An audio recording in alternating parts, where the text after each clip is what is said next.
હવે વાત કરીશું અન્ય સમાચારો પર તો અમરેલી લેટરકાંડમાં હવે નારણ કાછડિયા પણ મેદાને છે।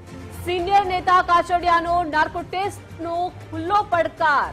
પોલીસે કોના કહેવાથી અમારા નામ કબૂલવા મારકૂટ કરી। કાછડિયાએ કહ્યું કે કોલ ડિટેલ કઢાવી નાર્કો ટેસ્ટ કરાવો। ફરિયાદી આરોપીઓની તપાસ કરાવવાની રજૂઆત તેમણે કરી છે।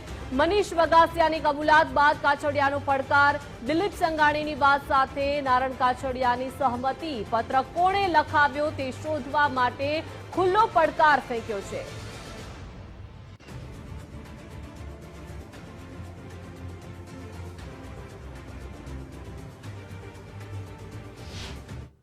હું મારો નાર્કો ટેસ્ટ બધાથી પહેલા કરવા તૈયાર છું, બધાથી પહેલા।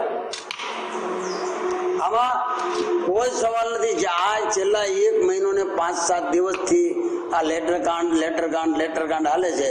ત્યારે જ્યારે 27 તારીખે આ લેટર જ્યારે લખાણો, 28 તારીખે મારા મોબાઈલમાં વોટ્સઅપ આવ્યું, મેં સેમ ડે એ લેટર મેં અડધો ફરતો વાંચ્યો અને સીધો બે પાનાનો લેટર મેં આદરણીય રત્નાકરજી, આદરણીય મુખ્યમંત્રી, આદરણીય CR પાટીલ સાહેબ, આ ત્રણેયને મેં મારા મોબાઈલમાંથી વોટ્સઅપ કર્યો અને મેં એમાં લખ્યું કે આ લેટરમાં FSL થવું જોઈએ અને 100% તપાસ થવી જોઈએ।